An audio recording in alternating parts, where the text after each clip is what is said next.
বলো। একটা গল্প শোনাও তো। ও গল্প শুনবি? হ্যাঁ। আচ্ছা, তা একটা গল্প বলি শোন। একটা গ্রামে একটা কৃষক ছিল। তো কৃষক তার 3-4টে গরু ছিল।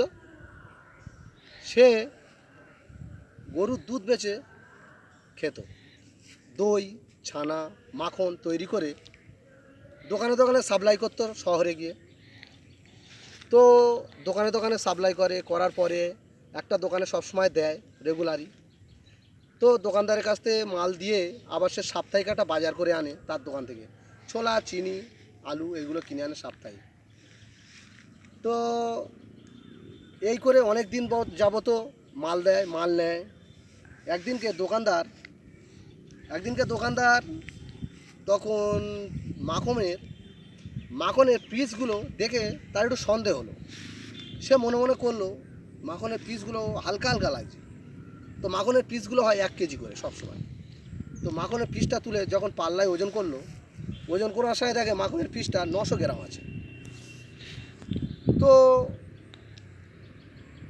দোকানদার তো রেগে গেল যে কৃষক আসুক, কৃষক এলে তার ব্যবস্থা করবে।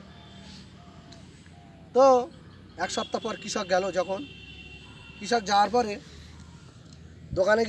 দোকানে গিয়ে তখন সবে দোকানে ঢুকবে, সেই সময় দোকানদার বলছে ওখানে দাঁড়াও। কৃষককে বলে ওখানে দাঁড়াও, তুমি আমার সাথে চিটিংবাজি করেছো, তুমি চোর, তুমি মালের ওজনে কম দাও, তোমার কাছ থেকে আর মাল কোনোদিন নেবো না।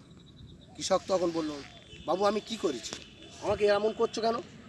তখন দোকানদার বলল যে তুই আমার যে মাখনগুলো দিস ওজনে তো কম। বলে কেন? বলছে তুই 1 কেজি করে আমার বলিস, আমি তো আজকের মাপলাম, আমার সন্দেহ হলো, তো দেখলাম 900 গ্রাম। তা তুই এইভাবে আমার ঠকাস, এতদিন ঠকিয়ে আসছিস। তখন কৃষক বলল, বাবু আমি এমন করি না, আমি আপনার দোকান থেকে সাপ্তাহিক বাজার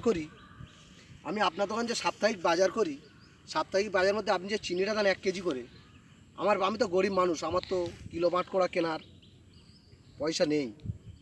তো আমার একটা পাল্লা আছে, সেই পাল্লার একদিকে আপনার ওই 1 কেজি চিনিটা দিই, আর আমি মাখনটা একদিকে দিয়ে ওজন করে আমি সব দোকানে দিকে আপনারও দিই।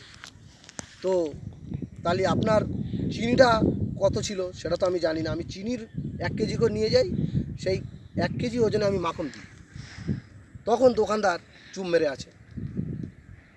তখন চুপ মেরে থাকার ফলে তখন কৃষকও তো বুঝতে পারলো যে আমাকে এতদিন ঠকাচ্ছে। তো একটা কথা বলি আপনাদের সবাইকে, কেউ মানুষকে ঠকাতে যাবেন না। ঠকাতে 1 দিন 2 দিন 3 দিন 10 দিন 1 মাস 2 মাস 2 বছর, একদিন না একদিন আপনিও ঠকবেন। আপনি ওজনে কম দিচ্ছেন, মনে করছেন আমাকে কেউ ধরতে পারছে না। দেখুন ওই দোকানদারটাই একদিন কমতে নিজের জালে নিজে ফেঁসে গেল। তো ওই জন্য বলি, কারোর সাথে কোনো দিন বেইমানি করবে না, ওজনে কম দেবে না, ব্যবসা করবেন সততার সাথে ব্যবসা করুন, তাহলে জীবনে ঠকবেন না। ইহকালেও ভালো, পরকালেও ভালো পাবেন। সবাই সুখে থাকবেন, শান্তিতে থাকবেন, শান্তিতে থাকবেন, সুস্থ থাকবেন, ভালো থাকবেন, সচেতন থাকবেন, ধোঁকায় থেকে দূরে থাকবেন, অ্যালার্ট থাকবেন। জয় হিন্দ।